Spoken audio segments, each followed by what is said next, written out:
আহা, সারা মদিনায় কান্নার রোল পড়ে গেল। রসুল নাই, নবী নাই। সারা মদিনাতে কান্নার রোল পড়ে গেল, রসুল নাই, নবী নাই। বুঝতে পারতেছেন রসুল বিরহ বেদনায় মদিনার মানুষের হালত কেমন হতে পারে। রসুল নাই, এই কথা শুনিয়া সারা মদিনার মানুষ পাগল পরা হয়ে গেল। নবী নাই রে, নবী নাই।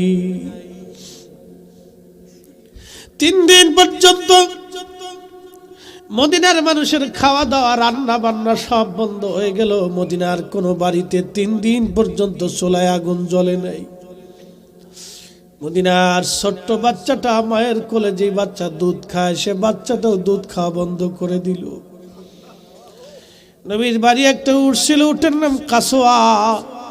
যে উটের পিঠে চড়ে চড়ে আমার রসুল হিজরত করতেন, সফর করতেন।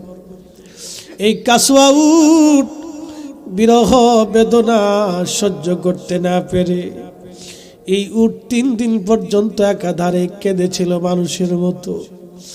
এই উটটাকে কেউ পানি পান করাইতে পারে নাই, কোনো খাবার খাওয়াইতে পারে নাই।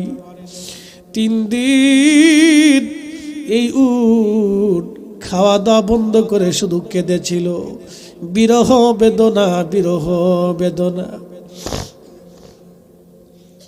3 দিন পরে সহ্য করতে না পেরে উট দৌড়াইয়া একটা কুয়ার মধ্যে ঝাঁপায় পড়ে আত্মাহুতি দিয়ে আল্লাহর দরবারে চলে গেল। নবীজি বলেছেন আমার কাসওয়াকে, কিয়ামতের ময়দানে আমি নবীজি আমার কাসওয়ার পিঠে চড়িয়া, আমি আমার রসুল, আমি নবী আমার কাসওয়াকে নিয়ে আমি জান্নাতে আগে চলে যাব।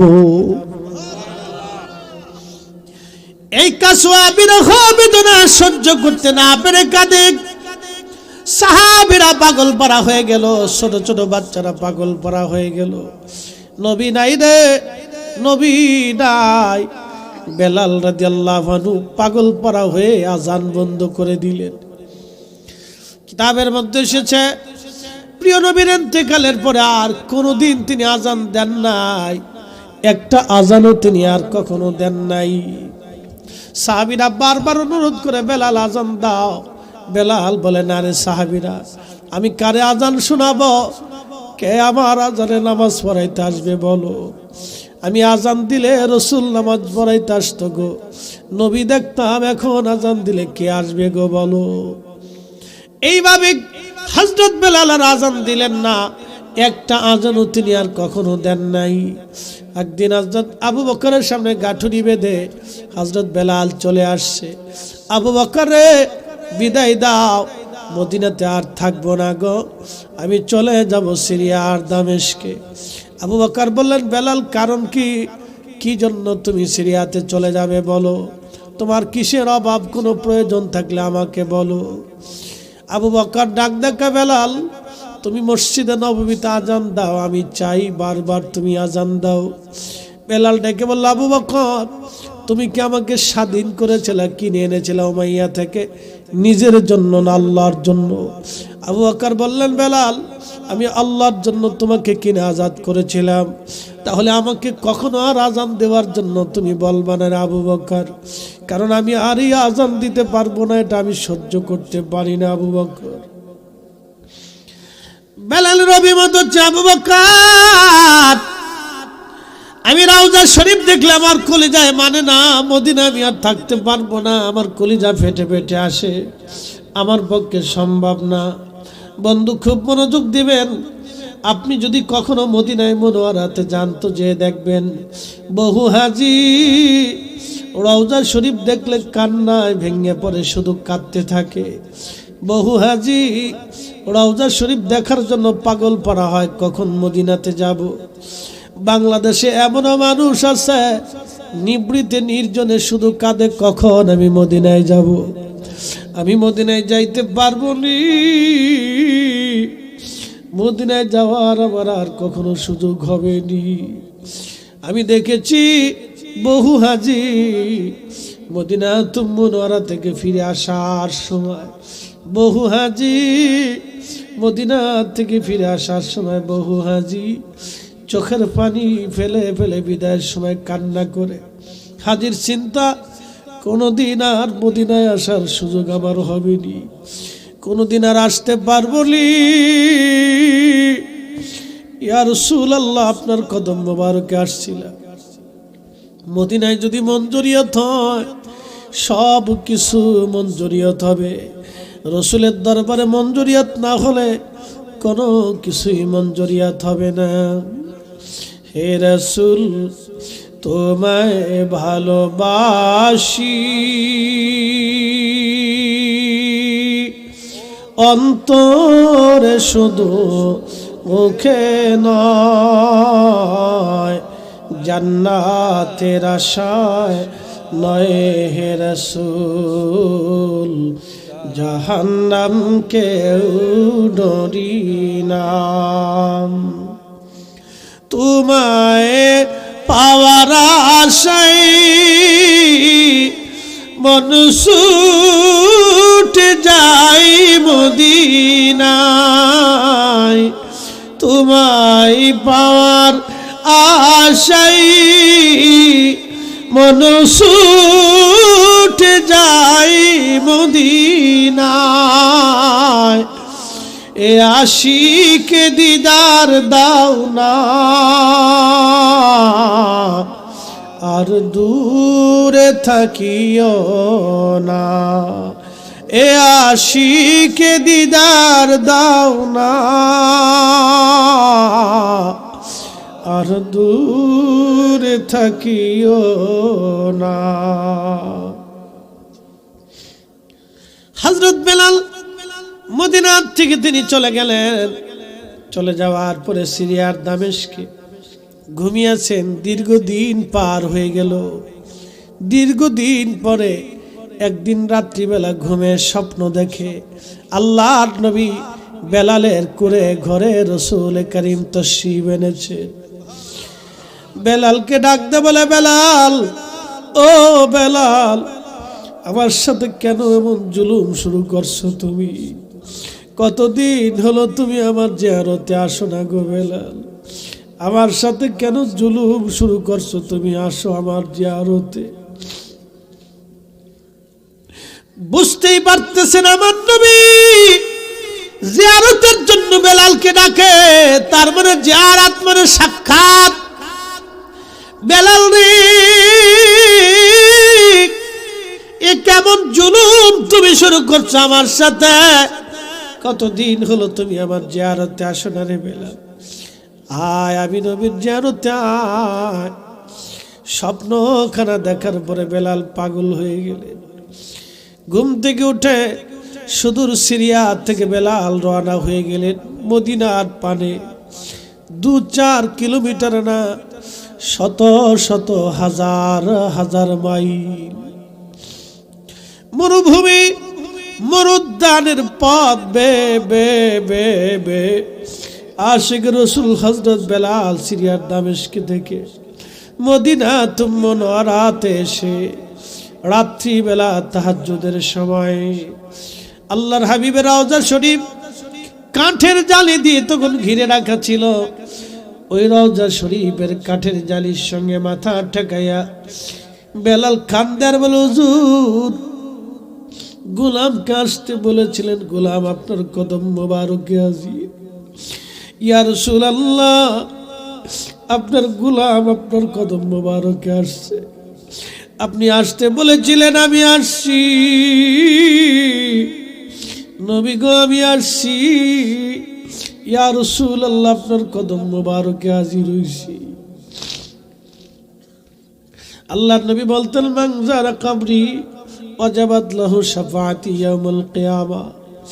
দুনিয়াতে আমার রওজা জিয়ারত যে করবে, কিয়ামতের মাঠে থেকে সুপারিশ করা আমার জন্য ওয়াজিব হবে।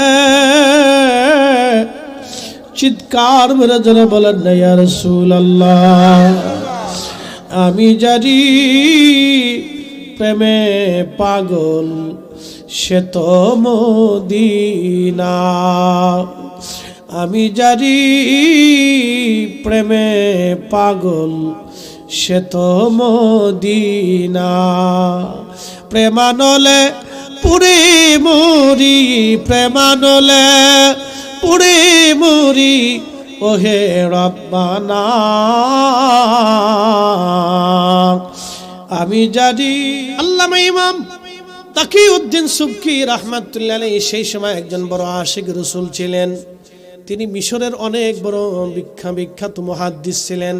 তিনি আর বরদাস্ত করতে পারলেন না, হায় হায় এত বড় ঈমান বিধ্বংসী কথা মুসলমান লিখতে পারে না। তখনই ইবনে তাইমিয়ার প্রতিবাদে তিনি কিতাব লিখলেন আশ-শিফাউস সাকাম, আশ-শিফাউস সাকাম। একবার জোরে বলা যাবে কি মারহাবা। তিনি বহু দলিল দিতে দিতে দিতে দিতে লিখতে লিখতে শেষ পর্যন্ত হযরত বেলালের এই ঘটনাটা লিখেছিলেন। আল্লাহর নবী রাসূল করিম সাল্লাল্লাহু আলাইহি সাল্লাম মদিনাতুল মুনাওয়ারায় হিজরত করে চলে গেলেন। আজান প্রবর্তন হলো, আজান আসলো, আজান আজান আজান আজান আসার পরে আজান যখন আসলো তখন আল্লাহ পাক আজানের শব্দমালায় আশহাদু আল্লাহর জায়গা আশহাদু আন্না মুহাম্মাদুর রাসূলুল্লাহ লিখে দিলেন। একবার জোরে বলা যাবে কি মারহাবা। শব্দ কি আমরা দিয়েছি না আল্লাহ দিয়েছেন? আল্লাহ। বন্ধু, মক্কাতুল মুকাররমা ইসলামের জন্য হযরত বেলালের আত্মত্যাগ অত্যন্ত কঠিন ছিল। আহা, ইসলামের জন্য যত মানুষ রক্ত ঝরিয়েছে তাদের মধ্যে হযরত বেলালের রক্তটা বেশি পরিমাণে ছিল। আপনারা দেখেছেন মাঝে মধ্যে ভারতে মুসলমানদেরকে পিটায়। মুসলমানদেরকে পিটানোর সময় মাঝে মধ্যে বলা হয় বল জয় শ্রীরাম, বল জয় শ্রীরাম, বল জয় শ্রীরাম। এই কথা বলে মুসলমানদেরকে পিটানো হয়, মুসলমানদেরকে পিটায়। আর মুসলমানদেরকে পিটানোর পরে মুসলমানরা বাঁচার জন্যে তারা সবাই বলে ফেলে জয় শ্রীরাম, জয় শ্রীরাম। মুসলমানরা জয় শ্রীরাম বলে, মুসলমানরা বাঁচার জন্য জয় শ্রীরাম বলে। মুসলমানরা যখন বাঁচার জন্য জয় শ্রীরাম বলে, ঠিক 1450 বছর আগে ইসলামের জন্য মার খেলেন হযরত বেলাল। এত পরিমাণে পিটানো হয়েছিল, একটা বার থেকেও মুসলমানদের হযরত বেলালের জবান থেকে একটা বারের জন্য আল্লাহর পবিত্র কালাম একত্ববাদের সাক্ষ্য হযরত বেলালের জবান থেকে একটা মিনিটের জন্য কখনো তারা কেড়ে নিতে পারে নাই। শুধু বারে বারে বারে বারে আহাদ আহাদ আহাদ আহাদ শব্দ বলেছিল। একবার জোরে বলা যাবে কি মারহাবা।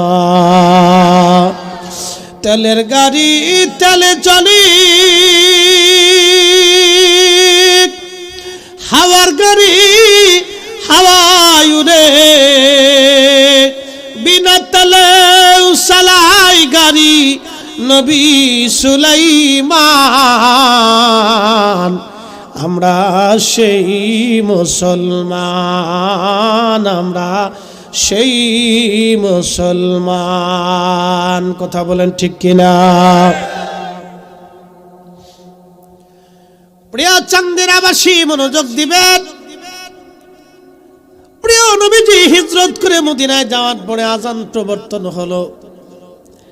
আপনারা দেখবেন মদিনা শরীফের ভিতরে রওজা শরীফ থেকে ডানে যে রিয়াজুল জান্নার প্রথম মিম্বার শরীফ, নবীজির মিম্বার শরীফ, মিম্বার শরীফ থেকে পিছনের দিকে ডান অংশে দেখবেন একটা ছাদের মতো সুন্দর করে করে রাখা হয়েছে। ওই ছাদের মতো ছোট্ট একটা জায়গাতে মুয়াজ্জিনরা উঠে ওইখানে দাঁড়ায় দাঁড়ায় এখনো আজান দেয়। বলে কারণ কি? এইটা ছিল বনু নাজ্জার গোত্রের একজন মহিলা সাহাবীর ছাদ ঘর ছিল। এই ছোট্ট ঘরের উপরে দাঁড়ায়া দাঁড়ায়া হযরত বেলাল আজান দিতেন। ওটা পরবর্তীতে মসজিদে নববীর অংশ বানানোর পরে ওই জায়গাটা ওইভাবেই মুসলমানরা নির্ধারিত করে রেখে দিয়েছেন। 1450 বছর ধরে ওইখানে দাঁড়ায় দাঁড়ায় মদিনার মুয়াজ্জিনরা ওইখানে দাঁড়ায় দাঁড়ায় আজান দেয়। কিয়ামত পর্যন্ত ওইখানে দাঁড়ায় আজান চলবে। একবার জোরে বলেন না মারহাবা। এটা হযরত বেলাল রাদিয়াল্লাহু আনহুর স্মৃতি। এ চান্দিনাবাসী ভারীর মুসলমান খুব মনোযোগ দিবেন। আল্লাহর নবী মুয়াজ্জিন বেলাল আজান দিতেন আর নবীজি নামাজে আসতেন, আজান দিতেন, নামাজে আসতেন। দীর্ঘদিন এইভাবে পার হলো। আল্লাহর নবীর তিরোধানের সময় ঘনিয়ে গেল। রসুল দুনিয়ার থেকে চলে যাবেন।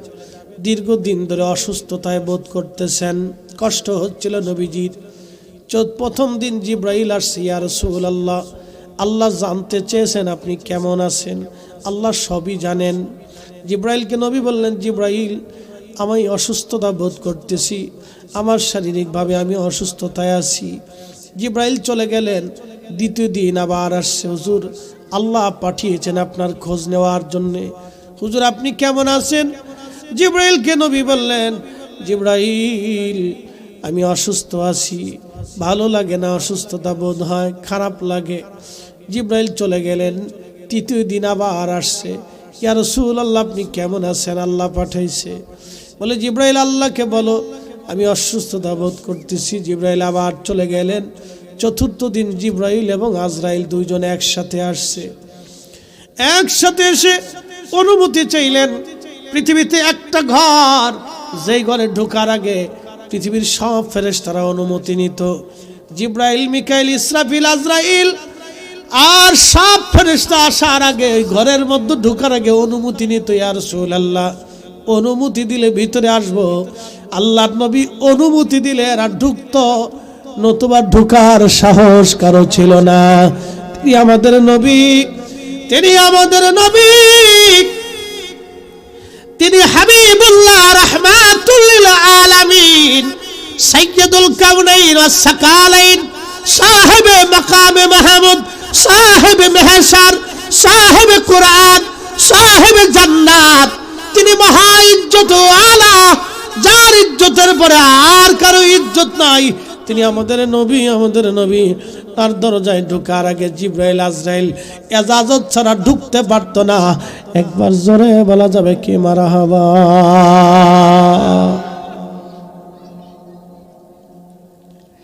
জিব্রাইল অনুমতি চাইল, নবীজি অনুমতি দিলেন। জিব্রাইলের সাথে আজরাইল ঢুকলেন, দুইজনের সামনে বসে গেলেন। আজরাইল বলতেছি, ইয়া রাসূলুল্লাহ, আল্লাহর ফরমান আমার উপরে এসেছে, আপনি যদি অনুমতি দেন আপনাকে জান কবজ করে আমি আল্লাহর কাছে নিয়ে যাব। আর অনুমতি যদি না দেন আমি আজরাইল ফিরে চলে যাব। আপনার যতদিন মন চায় ততদিন উম্মতের মাঝে থাকবেন। আসতে হয়ে গেল না? এই সুপ্রিম পাওয়ার আর কারো আছে? কোনোদিন আর হবে? আর সুযোগ নেই। আপনি তার ইজ্জতের চাদর ধরেন, সাহস তো কম না। আখেরাত কায়েম হবে, মেহশর আসবে, কত কঠিন হবে একটু বুঝে সুঝে যাওয়া উচিত। কোটি কোটি মানুষ যার ভক্ত হলেও কাজ হবে না বাবা। আল্লাহ রাসূল বলছেন, উম্মত মেহশরের 3 জায়গায় মা সন্তানকে ভুলে যাবে। আমার দিকে তাকা। মেহশরে 3 জায়গায় মা সন্তান ভুলে যাবে, আর ভক্ত তো ওটা পরের কথা।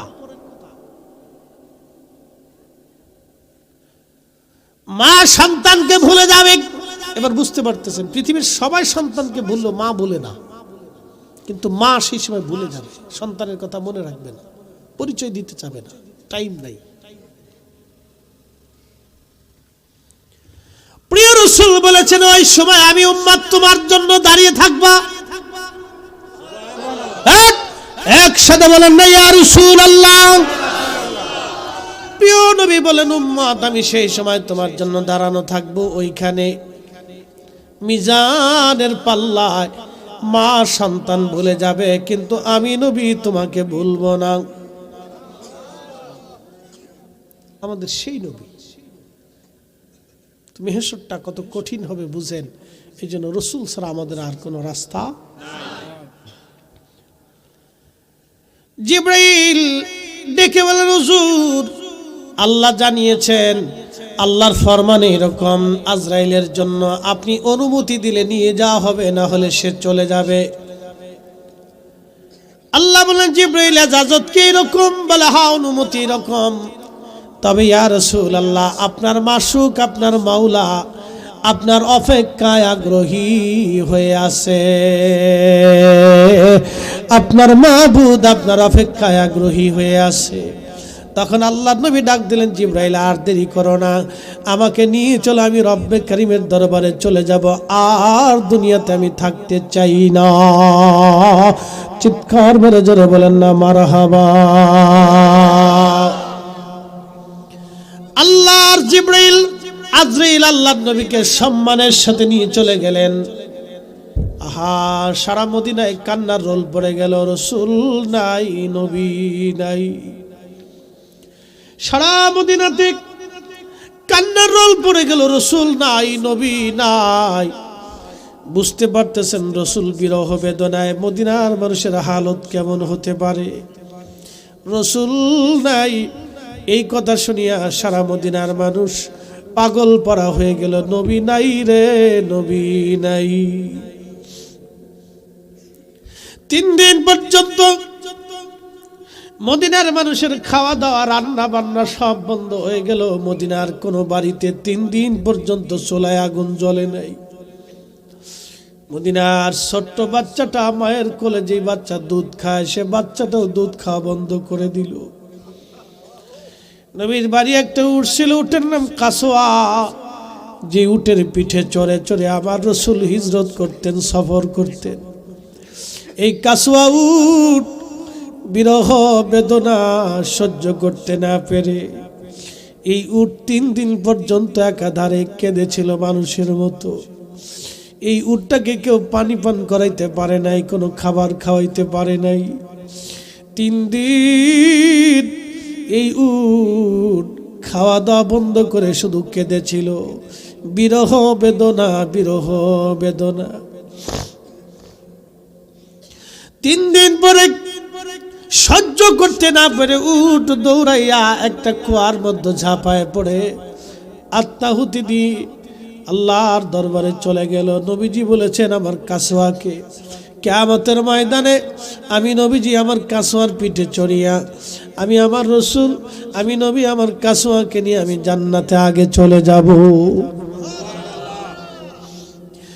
এই কাসওয়া বিরহ বেদনা সহ্য করতে না পেরে কাঁদে। সাহাবীরা পাগল পারা হয়ে গেল, ছোট ছোট বাচ্চারা পাগল পারা হয়ে গেল, নবী নাই রে, নবী নাই। বেলাল রাদিয়াল্লাহু আনহু পাগল পারা হয়ে আজান বন্ধ করে দিলেন। কিতাবের মধ্যে এসেছে প্রিয় নবীর ইন্তেকালের পরে আর কোনোদিন তিনি আজান দেন নাই, একটা আজানও তিনি আর কখনো দেন নাই। সাহাবীরা বারবার অনুরোধ করে, বেলাল আজান দাও। বেলাল বলে, না রে সাহাবীরা, আমি কারে আজান শোনাবো? কে আমার আজানে নামাজ পড়াইতে আসবে বলো? আমি আজান দিলে রাসূল নামাজ পড়াইতে আসতো গো, নবী দেখতাম, এখন আজান দিলে কে আসবে গো বলো? এইভাবে হযরত বেলাল আর আজান দিলেন না, একটা আজানও তিনি আর কখনো দেন নাই। একদিন হযরত আবু বকরের সামনে গাঁঠুরি বেঁধে হযরত বেলাল চলে আসছে। আবু বকর রে, বিদায় দাও, মদিনাতে আর থাকবো না গো, আমি চলে যাব সিরিয়া আর দামেস্কে। আবু বকর বললেন, বেলাল কারণ কি, কি জন্য তুমি সিরিয়াতে চলে যাবে বলো? তোমার কিসের অভাব, কোনো প্রয়োজন থাকলে আমাকে বলো। আবু বকর ডাক দেখা, বেলাল তুমি মসজিদে নববীতে আজান দাও, আমি চাই বারবার তুমি আজান দাও। বেলাল ডেকে বলল, আবু বকর তুমি কি আমাকে স্বাধীন করেছিলে, কিনে এনেছিলে উমাইয়া থেকে, নিজের জন্য না আল্লাহর জন্য? আবু বকর বললেন, বেলাল আমি আল্লাহর জন্য তোমাকে কিনে আজাদ করেছিলাম, তাহলে আমাকে কখনো আর আজান দেওয়ার জন্য তুমি বলবা না আবু বকর, কারণ আমি আরই আজান দিতে পারবো না, এটা আমি সহ্য করতে পারি না আবু বকর। বেলালের অভিমত হচ্ছে, আবু বকর আমি রওজা শরীফ দেখলে আমার কলিজায় মানে না, মদিনা আমি আর থাকতে পারবো না, আমার কলিজা ফেটে ফেটে আসে, আমার পক্ষে সম্ভব না।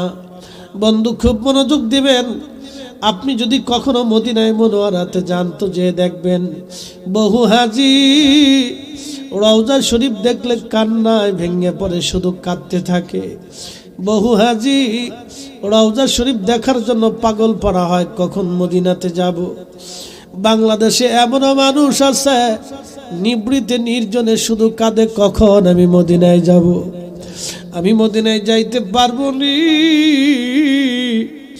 মদিনায় যাওয়ার আমার আর কখনো সুযোগ হবেনি। আমি দেখেছি বহু হাজি মদিনাতুল মুনাওয়ারা থেকে ফিরে আসার সময়, বহু হাজি মদিনা থেকে ফিরে আসার সময় বহু হাজি চোখের পানি ফেলে ফেলে বিদায়ের সময় কান্না করে। হাজির চিন্তা, কোনোদিন আর মদিনায় আসার সুযোগ আমার হবেনি, কোনোদিন আর আসতে পারবো নি। ইয়া রাসূলুল্লাহ, আপনার কদম মোবারকে আসছিলাম। মদিনায় যদি মঞ্জুরিয়ত হয়, সব কিছু মঞ্জুরিয়ত হবে। রসুলের দরবারে মঞ্জুরিয়ত না হলে কোনো কিছুই মঞ্জুরিয়ত হবে না। হে রাসূল, তোমায় ভালোবাসি, অন্তরে শুধু, মুখে নয়, জান্নাতের আশায় নয় হে রাসূল, জাহান্নাম কেউ ডরি না। তোমায় পাওয়ার আশায়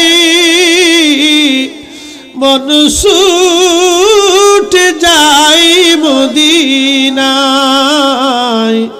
তোমায় পাওয়ার আশায় মন ছুটে যাই মদিনায়।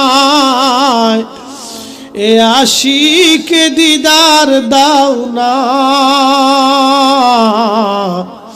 আর দূরে থাকিও না।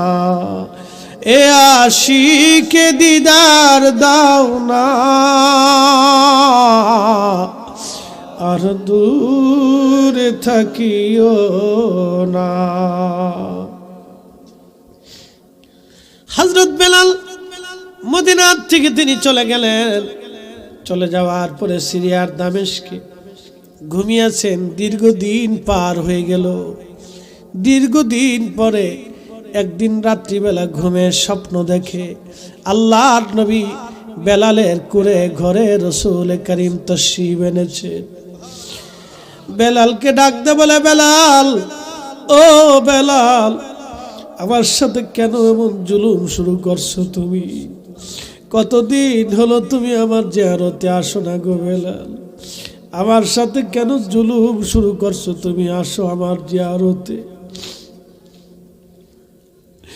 বুঝতেই পারতেছেন আমার নবী জিয়ারতের জন্য বেলালকে ডাকে, তার মানে জিয়ারত মানে সাক্ষাৎ। বেলাল রে, এ কেমন জুলুম তুমি শুরু করছো আমার সাথে?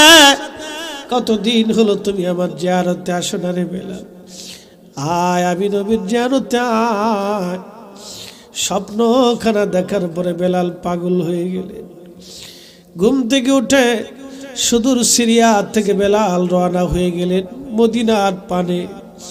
2-4 কিলোমিটার না, শত শত হাজার হাজার মাইল মরুভূমি, মরুদ্যানের পথ বে বে বে বে আশিক রসুল হযরত বেলাল সিরিয়ার দামেস্কে থেকে মদিনাতুল মুনাওয়ারাতে এসে রাত্রিবেলা তাহাজ্জুদের সময় আল্লাহর হাবিবের রওজা শরীফ কাঠের জালি দিয়ে তখন ঘিরে রাখা ছিল। ওই রওজা শরীফের কাঠের জালির সঙ্গে মাথা ঠেকাইয়া বেলাল কান্দার বলে, হুজুর, গোলামকে আসতে বলেছিলেন, গোলাম আপনার কদম মোবারকে হাজির। ইয়া রাসূলুল্লাহ, আপনার গোলাম আপনার কদম মোবারকে আসছে, আপনি আসতে বলেছিলেন, আমি আসছি নবী গো, আমি আসছি। ইয়া রাসূলুল্লাহ, আপনার কদম মোবারকে হাজির হইছি। আল্লাহর নবী বলতেন, মান যারা কবরি ওয়াজাবাত লাহু শাফাআতি ইয়াউমুল কিয়ামা। দুনিয়াতে আমার রওজা জিয়ারত যে করবে, কিয়ামতের মাঠে থেকে সুপারিশ করা আমার জন্য ওয়াজিব হবে। চিৎকার মেরে জোরে বলেন না, ইয়া রাসূলুল্লাহ, আমি জানি প্রেমে পাগল সে তো মদিনা। আমি যারি প্রেমে পাগল সে তো মদিনা। প্রেমানলে পুরে মরি, প্রেমানলে পুরে মরি ওহে রব্বানা।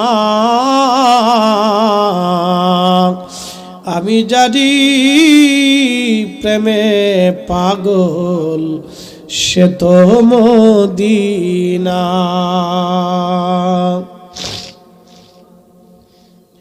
চান্দিনাবাসী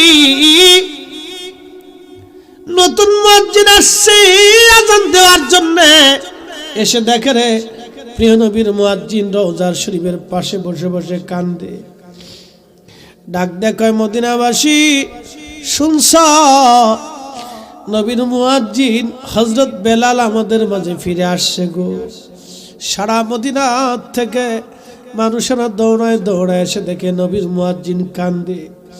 সব সাহাবীরা বলল, বেলাল কতদিন হলো তুমি আজান দাও না, আজকে অনুরোধ করতেছি একটা আজান তুমি আমাদেরকে শুনে যাও।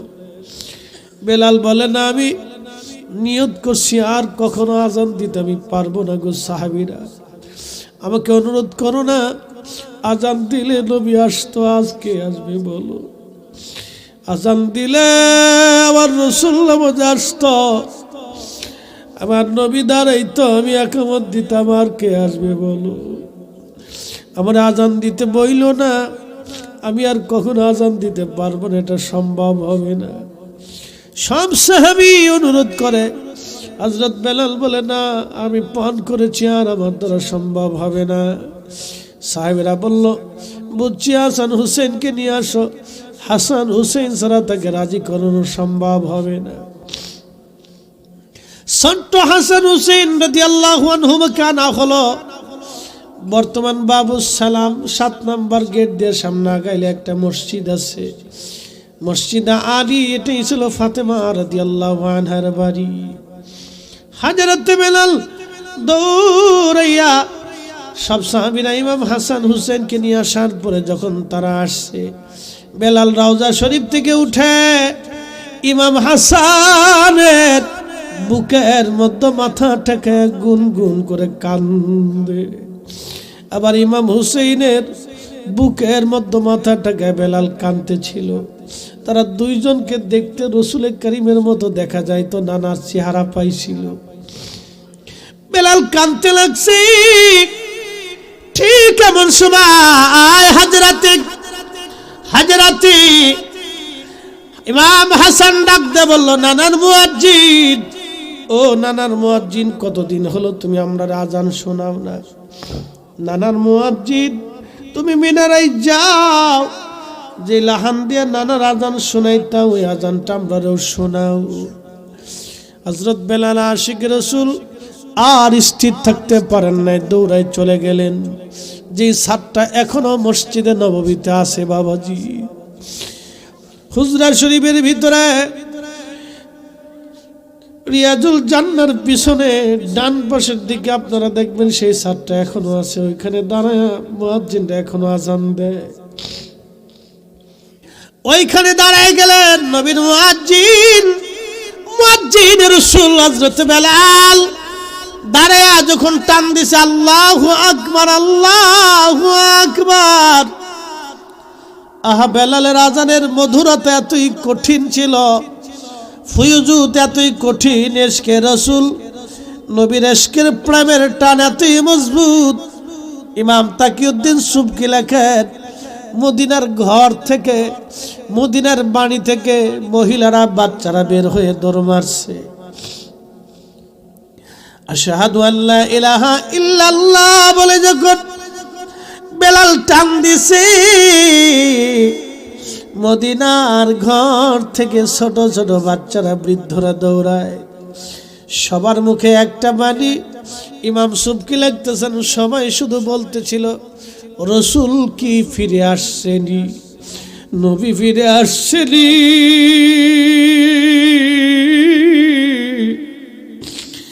রসুল ফিরে আসছেনি, নবী আসছেনি, রসুল আসছেনি। বেলালের মতো আশিক যদি আমরা হইতাম, বেলালের মতো আশিক যদি আমরা হইতাম, এ দুনিয়ায় নবীর দেখা পাইতাম, এ দুনিয়ায় নবীর দেখা পাইতাম। প্রিয় উপস্থিতি, সারা মদিনার মানুষের একই কথা, নবী আসছেনি,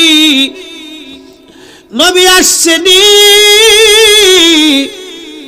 মদিনার ঘর থেকে বাচ্চারা, ছোটরা, জোয়ান, বৃদ্ধ সবাই বের হয়ে চলে আসছে।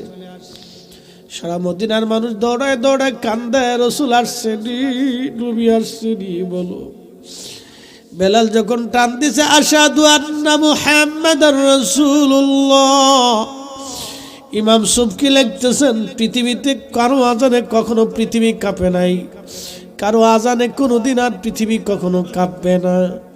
কিন্তু বেলালের আশহাদু আন্না মুহাম্মাদার রাসূলুল্লাহ বলে টান যখন দিয়েছে, ঠিক তখনই মদিনার মাটিগুলি থর থর থর থর করে কেঁপে উঠছে।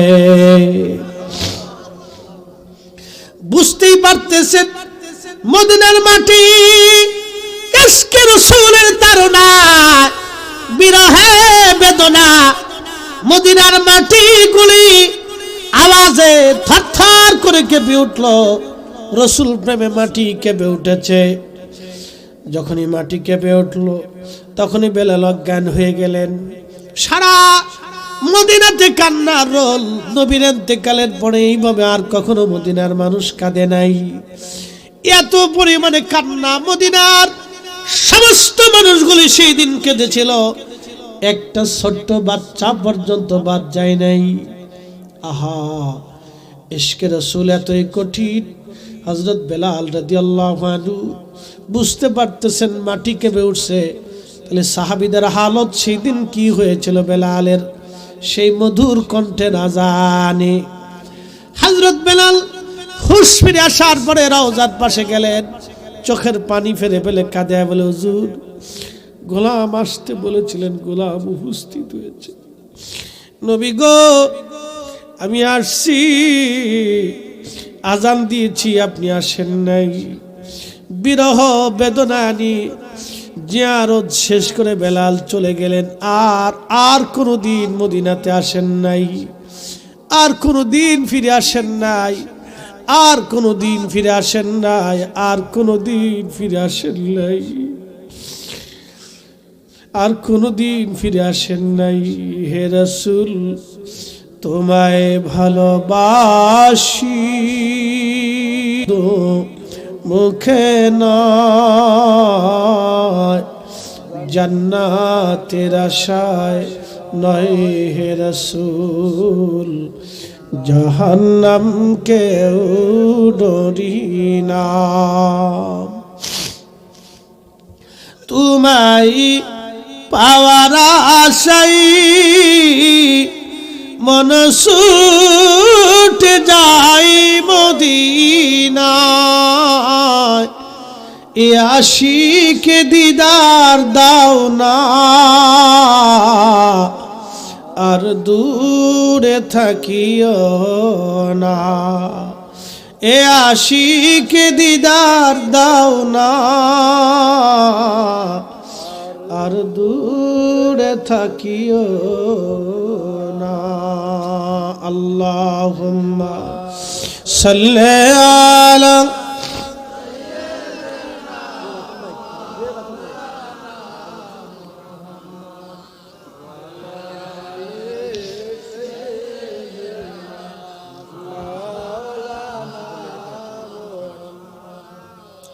আল্লাহ আমাদেরকে কবুল করুক, সকলে বলে না। একটা বই রাহিকুল মাখতুম, সফিউর রহমান মুবারকপুরী সাহেবের লেখা আর রাহিকুল মাকতুম। তিনি এখানে একটা শব্দ লিখছেন, হে আল্লাহ, নিরক্ষর নবী মুহাম্মদ এবং তার পরিবার পরিজনদের উপরে এমনভাবে বরকত দাও যেমনভাবে দিয়েছো ইব্রাহিমের উপরে। হে আল্লাহ, মুহাম্মদ এবং তার পরিবার পরিজনদের উপরে রহমত বর্ষণ করো।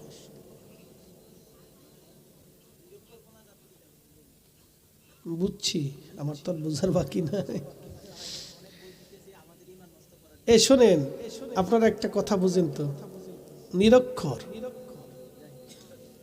নিরক্ষর বলতে আমরা কি বুঝাইতে চাই এখানে? আচ্ছা, এখানে নিরক্ষর বলার লেখার অর্থটা কি দরকার আছে? এখানে উনি কি নিরক্ষর ছাড়া নবীর পরিচয় দিতে পারতেন না? কি কথা বলেন না কেন? উনি কি নিরক্ষর লেখা ছাড়া কি রসুলের পরিচয় দিতে পারতেন না? এখানে এটার অর্থ লেখার কি কারণ হতে পারে? তার অর্থ হচ্ছে শয়তানের শয়তানি সবসময় চলে। আপনি এখানে নিরক্ষর শব্দটা লেখার অর্থটা কি? রসুলের কি আল্লাহ লকব নাই? রাহমাতুল লিল আলামিনকে আমরা লিখছি না, আল্লাহ দিছে। এখানে রাহমাতুল লিল আলামিন নবী দিতে পারতেন। কি কথার যুক্তিকতা আছে কি?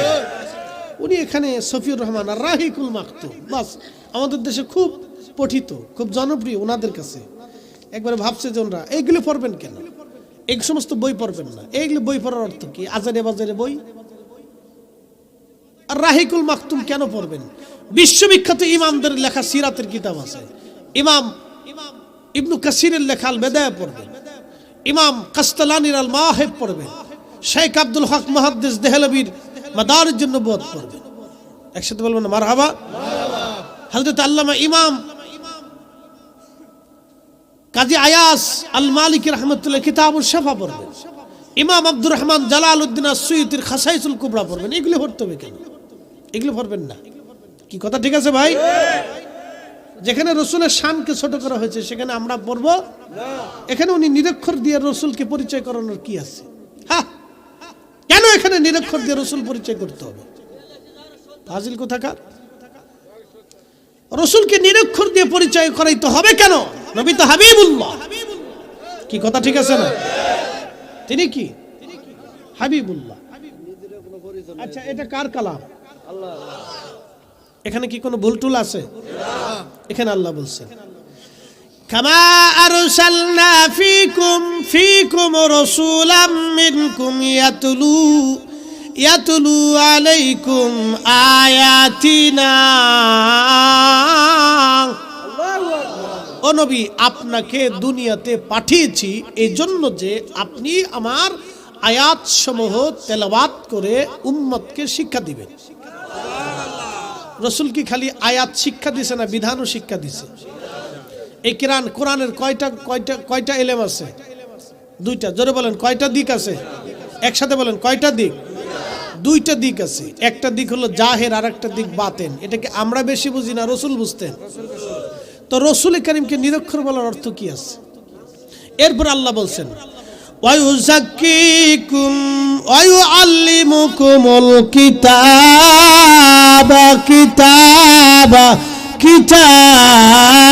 ওয়াল হিকমা।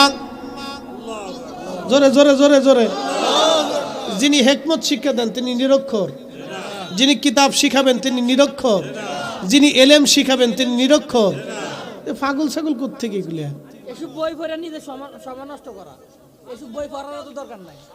এই শোনেন, আবার বলতেছি, এখানে শেষ করেন। আল্লাহ আরো বলছেন, ওয়ায়ুআল্লিমুকুম মা লাম তাকুনু তা'লামুন। আল্লাহু আকবার। ও নবী, আপনি উম্মতকে তাহা শিখাবেন যাহা উম্মত জানে না। সুবহানাল্লাহ। নবী নিরক্ষর? রসুল এত কিছু জানে, আলিফ বাতাসা পড়তে পারে না। রসুল এত কিছু জানে, নবী লিখতে পারে না। কি পাগল দেশে এগুলি হয়েছে।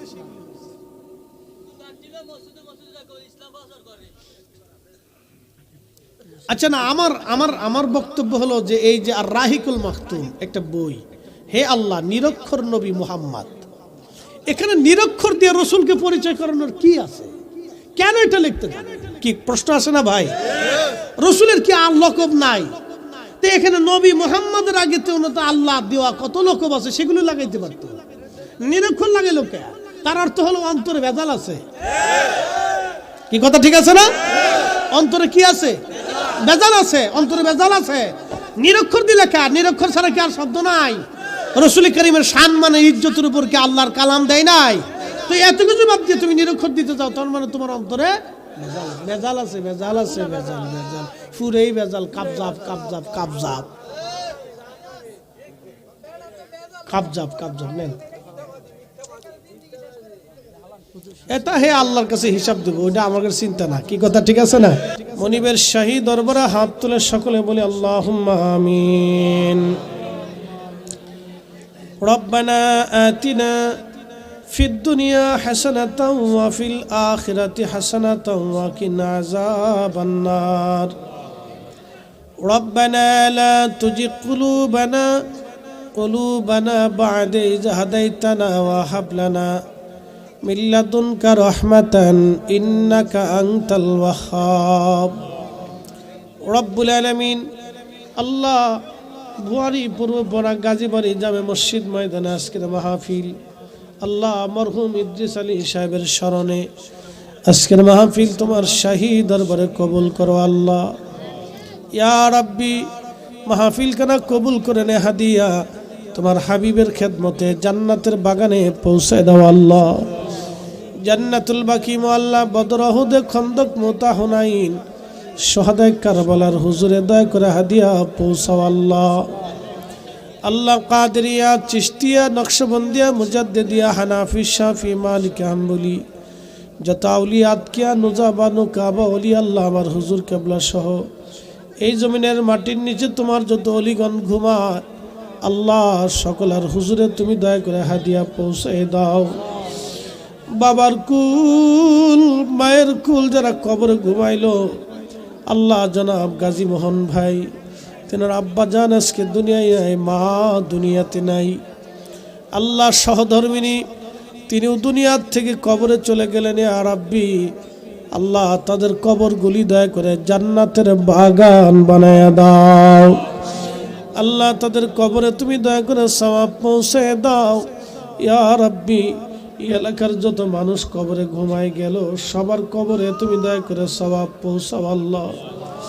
আল্লাহ বুয়ারি পূর্বপাড়া এই মাটির নিচে যত মানুষ কবরে ঘুমাইলো আল্লাহ নবীর ইশক নিয়ে যারা কবরে চলে গেল সবার কবরে তুমি দয়া করে সওয়াব পৌঁছায় দাও আল্লাহ।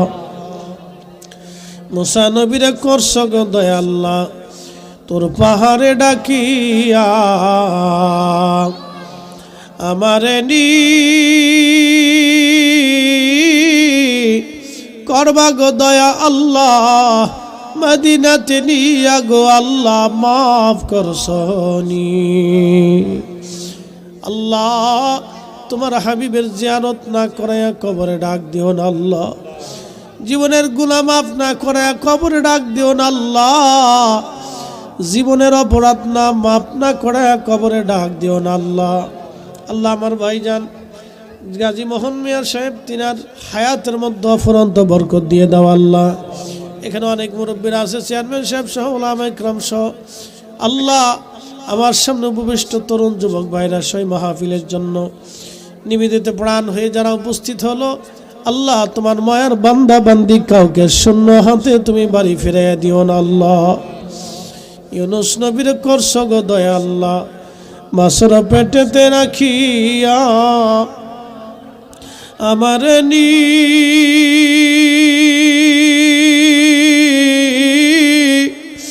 করবা গো দয়া আল্লাহ। কবরে রাখি আল্লাহ মাফ করছনি রব্বুল আলামিন। আল্লাহ দুনিয়ার মানুষ যেই দিন ভুলবে কবর দেশে আমরা একা হয়ে যাব গো আল্লাহ। কঠিন এই দিনে মালিক তুমি তোমার হাবিব আমাদের আপন হয়ে যাইও আল্লাহ। আমাদের জীবনের গুনাহ মাফ না করে কবরে ডাক দিও না আল্লাহ। আল্লাহ আল্লাহ আমার মোহন ভাই প্রত্যেক বছরের জন্য মাহফিল করতে পারে তৌফিক দিয়ে দাও আল্লাহ। আমার ভাইয়ের ব্যবসার ভিতরে বরকত দাও, বাচ্চাদের হায়াতের মধ্যে বরকত দিয়ে দাও আল্লাহ। আল্লাহ এই এলাকার উপরে তুমি রহমতে কামেলা আজলা নসিব করে দাও আল্লাহ রব্বুল আলামিন। আল্লাহ প্রত্যেক বছরে যেন আমার এই ভাই মাহফিল করতে পারে সেই তৌফিক নসিব করো আল্লাহ। আল্লাহ রব্বুল আলামিন মক্কা মদিনাতে বারে বারে যাওয়ার তৌফিক নসিব করো আল্লাহ। আলহামদুলিল্লাহি রাব্বিল আলামিন, আসসালাতু ওয়াসসালামু আলা রাসূলিহিল কারীম। সাকারাতের বিছানা, মৃত্যুর যন্ত্রণা, কঠিনের সময় আমাদের জবানে জারি করা মধুর কালেমা লা ইলাহা ইল্লাল্লাহু মুহাম্মাদুর রাসূলুল্লাহ সাল্লাল্লাহু আলাইহি সাল্লাম। মুফতি জহুরুল ইসলাম ফরিদি লিখে আচ্ছা মাশাআল্লাহ মাশাআল্লাহ।